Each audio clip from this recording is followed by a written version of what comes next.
Okay guys, just to quickly show you, I changed up the gear and rotation a little bit because a non-pet build on a target dummy is quite tricky. You usually also cannot sustain a 6 million dummy, so that's why they did on a 3 million. I run an imperfect asylum. If you run a perfect asylum, you could probably pull another 2 to 4k DPS.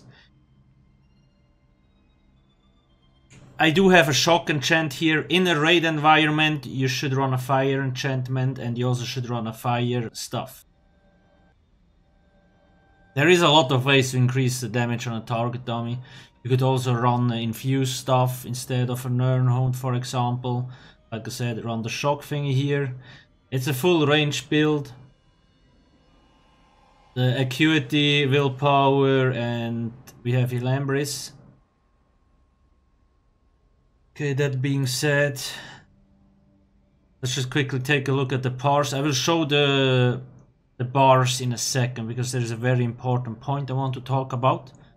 Just to showcase you why did we get those certain numbers. So, in total we had an average of 53% crits on this fight. This number here is wrong. Click. Then the main thing from this to take away: Liquid Lightning, AoE dot, Blockade of Storms, AoE dot, Thunderous Rage, AoE dot,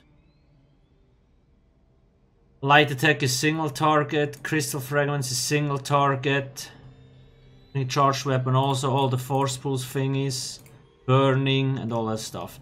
Now if you have a perfect Asylum stuff, Burning, Concussion and that stuff will deal way more damage, and that's why you might get a lot more deeps. That's the thing. But I do know not all have a perfect Asylum, so better showcase it with an imperfect one, so we actually can try to do the same. Our monster set, like 1.7k, so pretty good actually. I think if you would run San, you might get a little bit more deeps with it, but in the end, whatever. The target dummy, usually the same. I was running the Lover. If you run the Apprentice, you will probably deal less damage. I was running the Clockwork Citrus Fillet. This gives you a little bit more stats. Gives you the same recovery, but as you can see you get 3.7k health. Here you get 3.5 and 3,460 Magicka opposed to the 3,200. So you will have a little bit better stats. It's quite expensive though. If you have sustain issues, what you also can do is, now as you can see, I was running 5 light, 1 medium, 1 heavy. You could go 7 light, but then your health drops even more. So it's probably good for a target dummy, so sustain is easier, but bad in raids. What you also noticed, I was running a shock stuff on the back bar. I would run a fire stuff in a raid. The reason why I run a shock stuff, so I proc off balance, and when the enemy is off balanced, I can charge a heavy attack. Then I get twice the amount of resources back. So that's why I only had to do like 1 or 2 heavy attacks.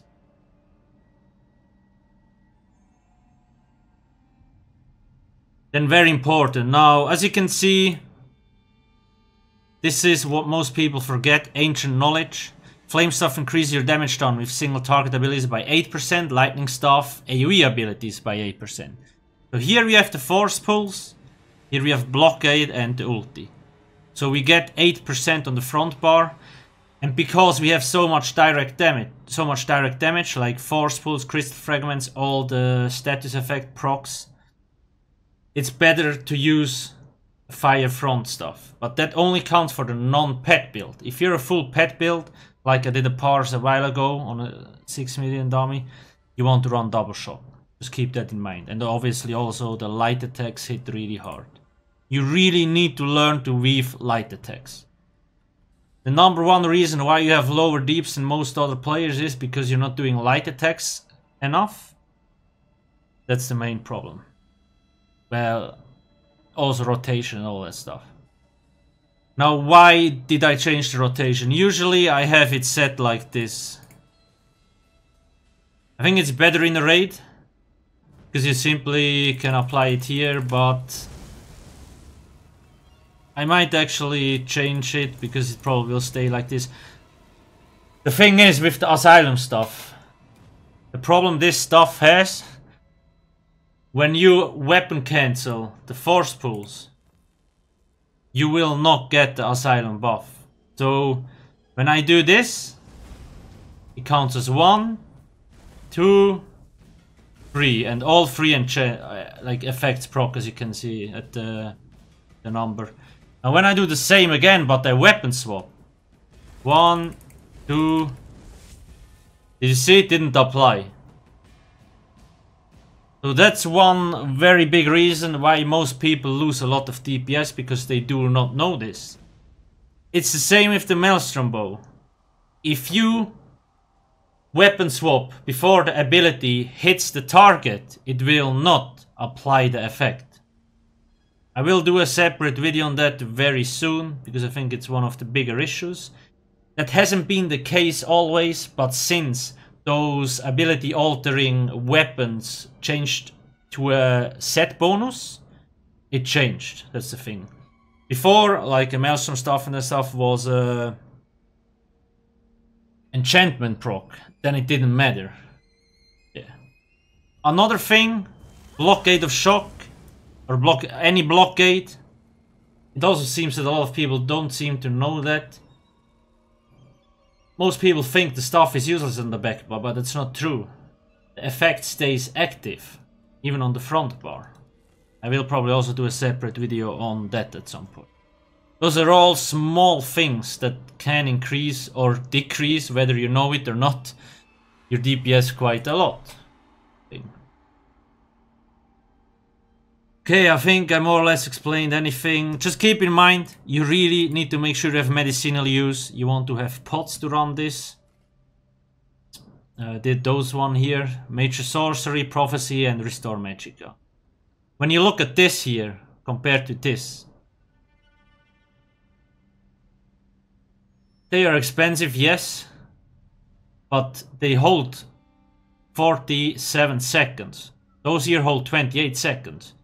You get less, you restore less Magicka, 6k, and here 7.6k.